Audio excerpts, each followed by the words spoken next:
Here's a look behind the scenes of how electronic payments work in the world of e-commerce. It can seem complicated, but we'll take care of everything for you. Still, so you know, here's how it works.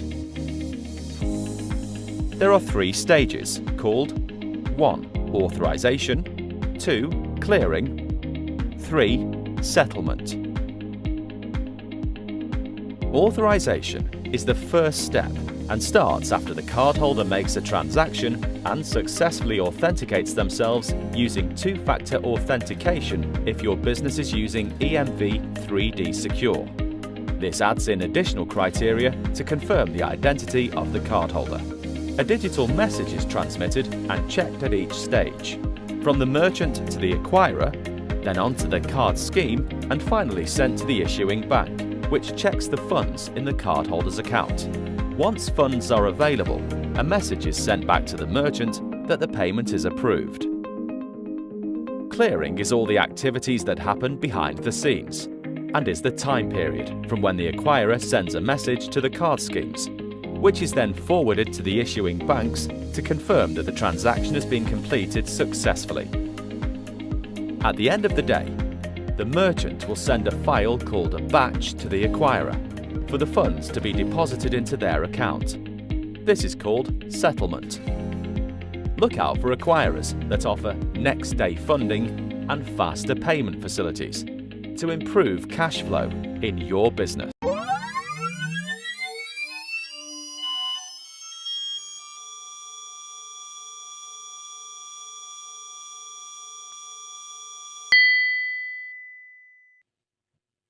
Good day everyone, I'm Anne-Grace Capas, and in this module I will discuss about the clearing and settlement system. This chapter contains descriptions of a number of clearing and settlement systems that are used for both electronic and check payments within the United States, as well as a multi-currency clearing system. For banks in the US and around the world, settlement and clearing system are an important component of modern payment operations. So within minutes, banks can send and receive wire transfer through secure interbank payment networks, which clear and settle numerous daily transactions. So what is clearing? So clearing is all of the steps involved in transferring funds ownership from one party to another except for the final step, which is settlement. So clearing is what comes immediately after the trade. So all the terms of the deal are double-checked, reconciled, and confirmed.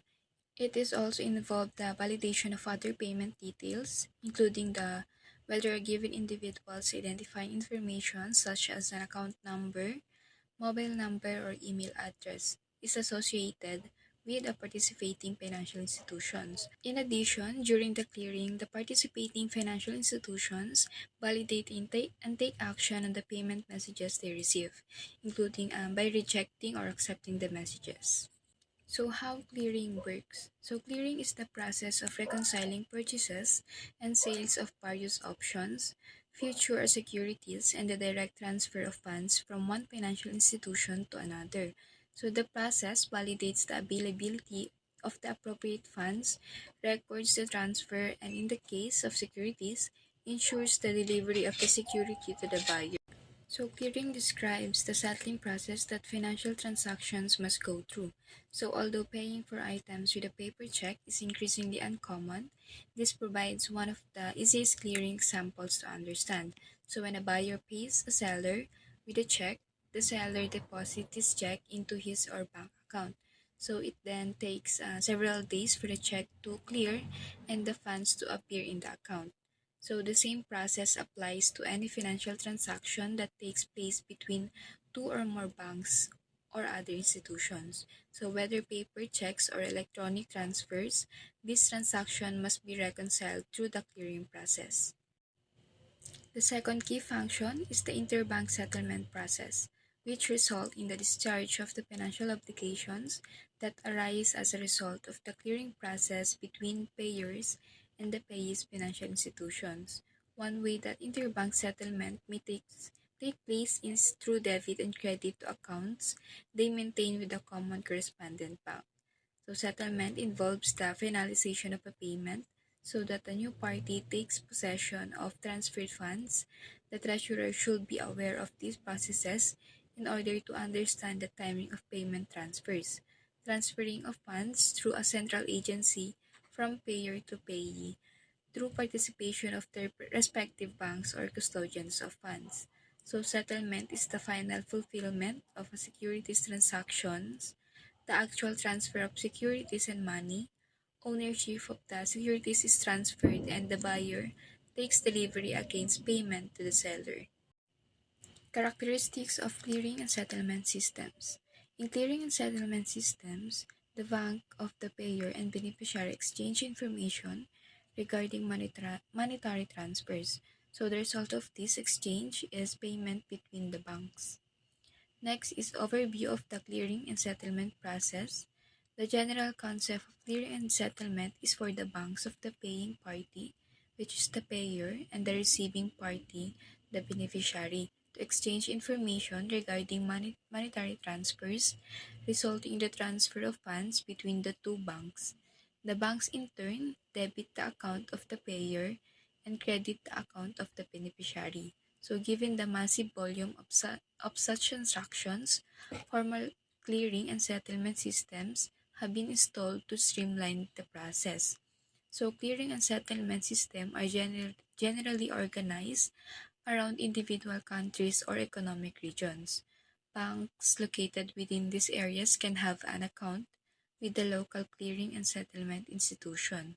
So settlement takes place between the accounts of the banks held at the clearing institution. Banks located outside of these areas do not have such an account and so much use a local bank as a correspondent bank that handles payment instructions on their behalf. Another topic is settlement types. Payments can be on a gross basis, where each bank pays the total amount owed.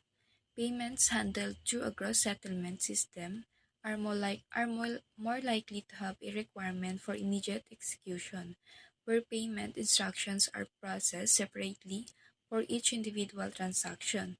So the cost of gross settlement transactions is high, so individual transactions running through the system tend to involve larger amounts of funds or be very time sensitive.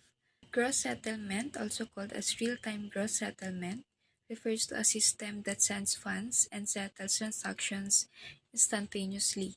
Gross settlement is a continuous process of settling transactions individually and as they occur rather than being processed in a batch. So because of their instant nature, transactions that are settled by a gross settlement are irrevocable and cannot be reversed. So RTGS system are managed on a nationwide level by a given nation's central bank, and transactions are limited to those who bank within that central bank's country. So while some RTGS system may be available 24 hours a day year-round, so each system and its operating hours are different. So generally, better suited for larger transactions amount where funds need to be moved as quickly and as securely as possible. So gross settlement can minimize the potential for fraud because of the speedy settlement time. So payments can also be on a net basis where a large number of transactions are accumulated and offset against each other. So with only the net differential being transferred between banks. So payments handled through a net settlement system usually wait until the end of the day. So when all the transactions between the banks are summarized and offset against each other by a clearing institution, the clearing institution then sends the net transfer information to the settlements institution, which execute the transfer of funds between banks. So a net settlement is an interbank payment settlement system wherein banks collect data on transaction throughout the day and exchange the information with the clearinghouse and the central bank to settle any outstanding amount. So in a settlement system, banks keep track of their electronic credit and debit transactions throughout the day. So at the end of the day, the information is shared with a mediating institution and the net differential is transferred between participating banks. So how net settlement works? So net settlement amounts are cleared and settled by a clearinghouse, which functions as an intermediary between entities engaged in a financial transaction. So net settlement works by utilizing a clearinghouse to process and settle the daily transactions between banks. During the business day, banks collect data on transactions before sending the data on to a Reserve Bank for settlement. The clearing institution normally completes its daily summarization process and transmits net transfer information to the settlement institution after the cut-off time of the settlement institution. So this means that the transfer of funds to the account of the beneficiary bank will be delayed by one business day. So a few clearing institutions compile net transfer information to settlement institution not only before their cut-off times, but several times per day, which allow for settlement speeds similar to those of gross settlement systems. So the cost of net settlement transaction is low. So lower value transaction usually settled through the system. So banks prefer to use net settlement systems because payments processed through them require greatly reduced funds transfer. So and therefore considerably less liquidity than a gross settlement system. Good day everyone, I am Krisha Abigail Talan and the next will be transaction types. Each clearing and settlement system is designed primarily to handle a specific type of transaction. So we have two types of payments here. One is high value payments and two is low value payments. So let us begin with the high value payment. Ang high value payment is typically made between financial institution for themselves or on behalf of business clients. So, the exchanging of high-value payment is managed by the HVCS or also known as high-value clearing system. So, due to time constraints, yung high-value payments is hindi siya pwedeng mag-wait for end-of-day netting. So, kailangan siya maging settled on a gross basis. So, in other words, high-value payment transactions are typically resolved on the same day or as quickly as possible. So, originally, yung high-value payment systems, they were established to settle financial market transactions, yung mga liabilities na nag-originate in other payment system, and financial intermediary obligations. So, therefore, the average payment for this was quite high. And next is yung low-value payments. Yung low-value payments naman does not require immediate execution and tends to be smaller amount. This sort of transaction is typically used by a company to make commercial payments, meet payroll responsibilities, and make non-urgent payments na pwedeng i-scheduled ahead of time. So, when it comes to the distinction between the two, yung low-value payments is handled siya using a batch processing-based net settlement system, while yung high-value transactions are handled through a real-time message-based gross settlement system. So, this reflects the previous preference for high-value transactions over low-value transactions. Next is yung FedWire. FedWire is a real-time gross settlement system of cash from a central bank used by Federal Reserve Banks to settle US dollar transactions among member institutions. So, this system handles trillions of dollars per day and provides an overdraft scheme for participants who have current and approved accounts. So, yung FedWire, isa siyang electronic money transfer system that utilized by banks, corporations, and government. Banks that utilize the banking system includes depository financial institution in the United States as well as American branches of some foreign banks or government bodies, as long as they have an account with the Fed Bank. The Fed keeps track of both senders and receivers' account and pays transaction on an individual and timely basis. So each transaction is processed and settled separately via a highly secure electronic network.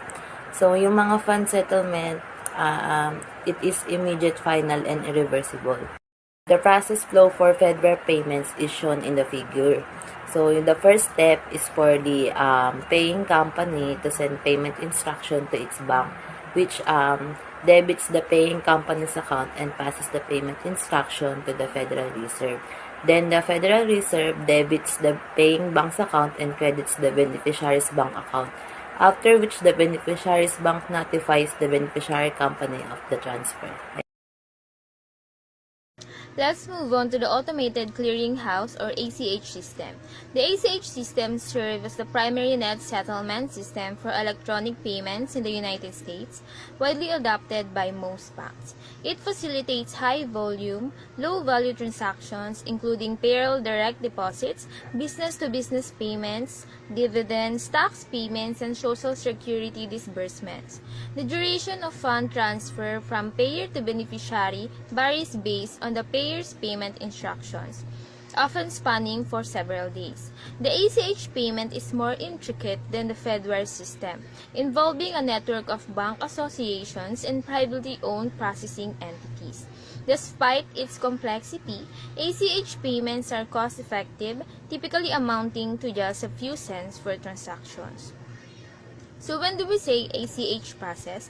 In the ACH process, a company sends an electronic file to its bank with payment details. The bank accumulates these submissions daily, making direct payments to authorized recipients with accounts at the bank. For non-account holders, the bank forwards payment authorizations to an ACH operator, often a regional Federal Reserve branch or the Electronic Payments Network. The ACH operator consolidates submissions from all the banks in its region, calculates net settlement amounts, and transmits remaining transactions to other ACH operators for processing. So the beneficiary banks receive the payments and subsequently pay the beneficiary. Let's move. Next is the ACH process flow. In the first box, or the originator or the paying company, the company making payments initiates entries in the ACH network. For the second box, originating depository financial institution, the bank consolidates ACH instructions and sends them to the ACH operator. Also, it pays in-house accounts by the bulk transfer. Third, ACH operator. The ACH operator computes the net settlement claims between the financial institutions sending and receiving funds on its region. It sends transactions outside region for pertinent ACH operator. Fourth is the receiving depository financial institution. The bank receives the ACH transactions on behalf of the paying company. And last is the receiver or the beneficiary. The beneficiary receives the payment. The next is the Clearinghouse Interbank Payment System or the CHIPS. CHIPS is operated by the Clearinghouse in New York and owned by a consortium of banks. It is a settlement system handling primarily foreign exchange and euro-dollar trades, surpassing $1 trillion in daily volume. It collects payment instructions throughout the day.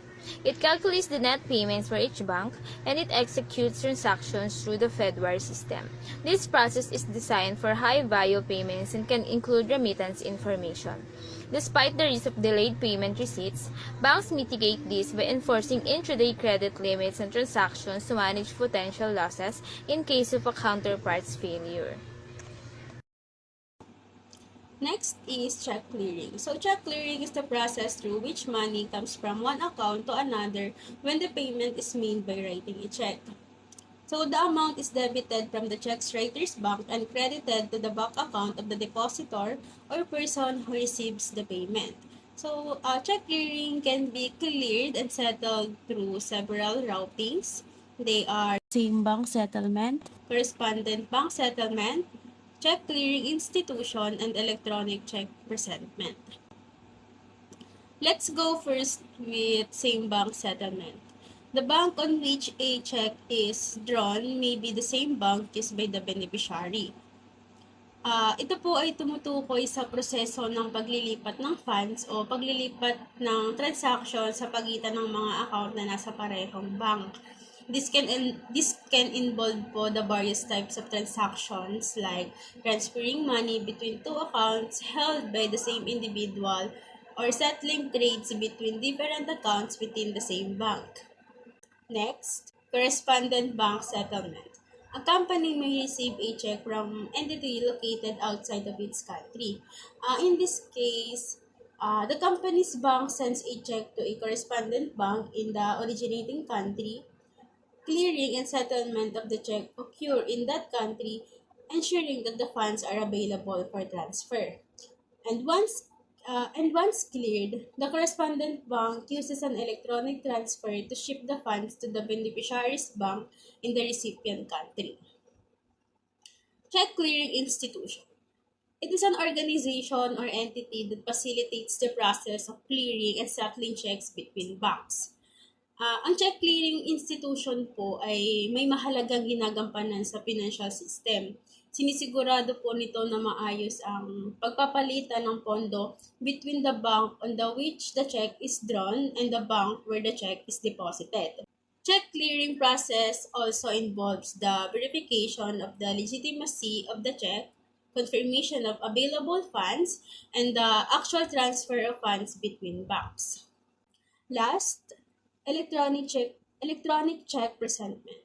Either the recipient of a check or its bank can scan a check to create an electronic image and then send the image to the CCI or check clearing institution. With electronic check presentment, when a check is deposited into a base bank account or a check is cashed, an electronic copy of the check is sent to the bank or financial institution that houses the account from which the funds are drawn. So here is the electronic check presentment process flow. So the beneficiary company receives funds while beneficiary's bank manages the recipient's account. An electronic clearing house or ECH facilitates electronic fund transfers, and upon advice of ECH or electronic clearing house, the beneficiary's bank credits the account of the beneficiary company. Also, upon advice of ECH, the payer's bank debits the account of the payer company. And the Federal Reserve Bank may be part of the broader infrastructure that ensures the smooth flow of funds and check information between financial institutions. So example, let's say you write a check to pay your cell phone bill. So the phone company will deposit the check into their bank, which requests the money from your bank. Your bank takes money out of your account and transfer it to the phone company's bank. So that is when the check is cleared. So, what happens if there is not enough money in the check writer's account for the check to be cleared? So, in that situation, the check will not be honored or accepted by their bank and will be returned due to insufficient funds. For the continuation, the Continuous Link Settlement System, or the CLS, foreign exchange settlement presents a risk of one party defaulting before a transaction has been completed. Payment of one currency and receipt of another are necessary for the settlement of a foreign exchange trade. When settling a trade of this kind, the main risk is that one party will pay out the money it sold but not the money it purchased. We refer to this as cross-currency or the foreign exchange settlement risk. Different national payment systems operate in various systems across the globe. It is likely that one side of a foreign exchange transaction will be settled before the other. The transaction initiator would have paid dollars but lost the offering in euros if the counterparty failed during the transaction. To avoid the settlement risk while also speeding up the settlement process, a number of major banks handed together to create the CLS system. CLS is a real-time system that enables simultaneous settlement globally, irrespective of time zones. The continuous link settlement is designed to mitigate the risks associated with the settlement of foreign exchange transactions.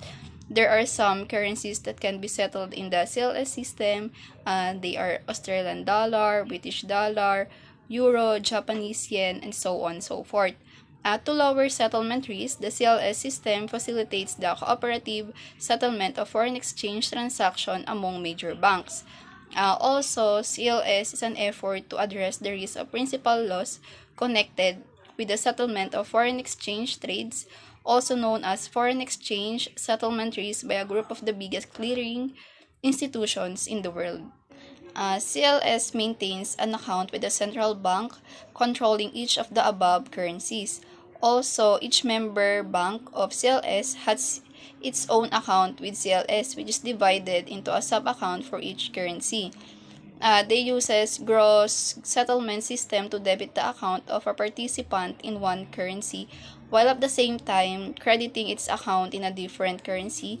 CLS was formed to provide multi-currency payment services that will reduce or mitigate the substantially the risk to financial institutions of settling foreign exchange contracts. They can do so by making a single payment for the full amount or a series of payments in early installments. CLS Bank makes payout throughout the settlement date to members in currencies in which they have a net credit position subject to the constraint the sum of all currency balances, positive and negative. The CLS settlement process flow is for member banks to send their foreign exchange transaction information to CLS during the day, after which CLS creates a schedule of net payments that the member banks must pay to CLS. CLS both processes both sides of each foreign exchange transaction so that the account of one member bank is debited while the account of another member bank is credited. CLS processes this transaction in, first out basis. If a member bank's cash position with CLS becomes too low, CLS will shunt aside and postpone its remaining transaction until additional funds are provided by the member bank. Following the completion of this procedure, CLS returns the updated settlement balances to a member bank's account at the central bank of their respective nations. How does CLS impact the corporation? CLS, or the continuous settlement system, are used to reduce risk in a company. It is also the continuous procedure of getting payments from clients in the designated currencies and sending instruction. This will help the company's growth and success if the risks are being avoided. For the summary, with the exception of the CLS system, this chapter has described only the clearing and settlement systems operating within the United States. Similar systems operate in other countries and economic regions and also fall into the next categories of high-value gross settlement system or low-value net settlement system. To summarize it all, Chapter 11, entitled Clearing and Settlement System, used for both electronic and check payments multi-currency. It is also discussed the Fedwire process flow, ACH process flow, chips, so on and so forth. Learning this matter will help the company to understand in-depth details about the topics. That's all. Thank you for listening.